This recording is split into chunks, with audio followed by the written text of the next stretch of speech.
Assalamualaikum warahmatullahi wabarakatuh. Perkenalkan, saya Febi Aulia Dwi Insani dengan NIM 1412210050 dari kelompok 4. Di sini kami akan mempresentasikan materi tentang Management and Organization. Sebelum itu, izinkanlah teman-teman kelompok kami untuk memperkenalkan diri masing-masing. Perkenalkan, nama saya Nusron Abdillah dengan NIM 1412210002. Saya Naya Sabila Iza dengan NIM 1412210014. Nama saya Blandina Sanit dengan NIM 1412121023. Saya Ati Prasyawati dengan NIM 1412210034. Saya Amanda Dwi Agustina dengan NIM 1412210046. Baik, kali ini saya akan membahas poin pertama, yaitu mengenai definisi manajemen. Apa sih manajemen itu? Menurut standar Freeman Gilbert, manajemen adalah sebuah proses perencanaan, pengorganisasian, pengarahan, dan pengawasan sebuah organisasi atau perusahaan untuk mencapai tujuan yang telah ditetapkan. Nah, dalam mewujudkan sebuah tujuan dalam perusahaan atau organisasi, dibutuhkan kelompok sumber daya dalam manajemen. Jadi, ada 4 jenis sumber daya utama manajemen. Yang pertama, sumber daya material, yang merupakan sumber daya bersifat fisik yang dibutuhkan untuk melakukan kegiatan usaha, contohnya mesin, alat, kaca, besi, bangku, kursi, dan lainnya. Yang kedua ada sumber daya finansial atau keuangan. Merupakan sumber daya yang berupa dana atau uang yang digunakan untuk memenuhi kewajibannya kepada karyawan, investor, dan kreditur. Yang ketiga ada sumber daya manusia, merupakan kelompok sumber daya yang bersifat perorangan yang dimana dalam manajemen faktor sumber daya manusia menjadi faktor terpenting, utama, dan paling menentukan.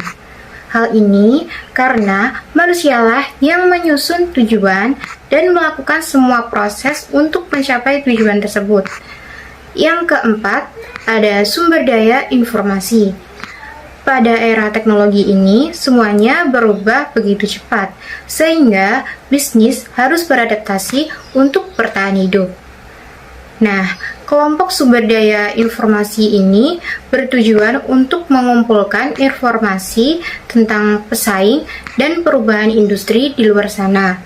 Gunanya untuk belajar dari kegagalan dan keberhasilan orang lain, serta memotivasi sebuah perusahaan atau organisasi.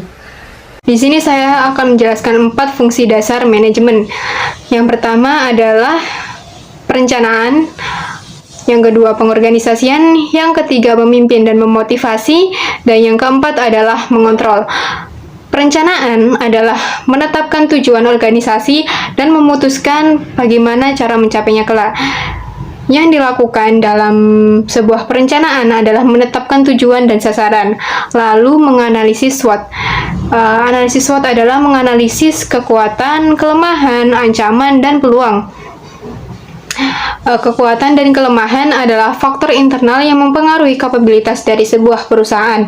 Lalu ancaman dan peluang adalah faktor eksternal yang mempengaruhi kapabilitas perusahaan.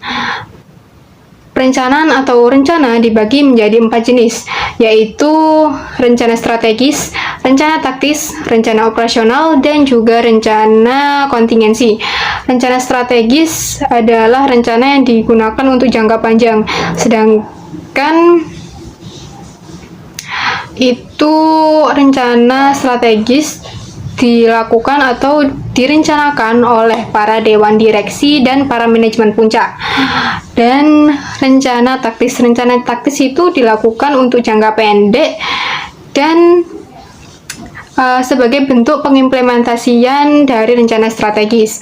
Lalu rencana operasional itu biasanya dilakukan sekitar atau paling tidak 1 tahun sebagai bentuk pengimplementasian dari rencana taktis. Dan yang terakhir adalah rencana kontingensi. Rencana kontingensi adalah Rencana yang dilakukan ketika rencana strategis, rencana taktis, dan rencana operasional tidak berjalan dengan semestinya atau tidak berjalan dengan lancar. Yang kedua adalah pengorganisasian. Pengorganisasian adalah pengelompokan sumber daya dan aktivitas untuk mencapai beberapa hasil akhir dengan cara efisien dan efektif. Dalam pengorganisasian atau misalnya ya, contohnya itu sebuah perusahaan yang membagi perusahaan itu menjadi beberapa divisi atau beberapa bagian. Nah, beberapa bagian itu kan jelas tugasnya berbeda-beda. Nah, dengan itu diharapkan nantinya tuh bisa selesai bareng atau sama sehingga waktunya itu lebih efisien dan lebih efektif. Lalu yang ketiga adalah memimpin dan memotivasi. Memimpin adalah proses mempengaruhi orang untuk bekerja menuju tujuan bersama.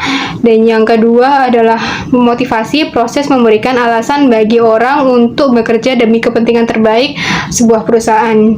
Jadi dalam memimpin dan memotivasi adalah satu kesatuan yang utuh ya. Maksudnya saling berkaitan gitu.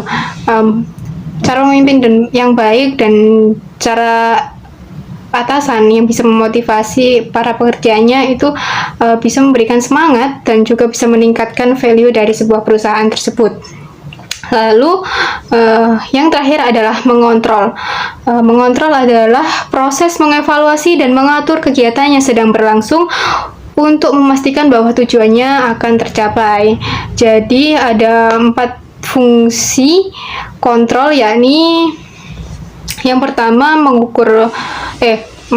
yang pertama adalah menetapkan standar, yang kedua adalah mengukur dan membandingkan standar, dan yang ketiga adalah mengambil tindakan kolektif. Contohnya ya, ada sebuah perusahaan yang menetapkan atau merencanakan labanya itu akan naik 12%. Nah, dalam setiap bulan itu, perusahaan itu akan memantau bagaimana labanya tadi, dan setelah 3 bulan labanya itu akan naik sebesar 3 atau 4%, maka rencana itu dikatakan berhasil. Dan jika memang hanya naik 1% saja, rencana itu dikatakan tidak berhasil atau kurang berhasil. Oleh karena itu, perusahaan harus melakukan tindakan korektif.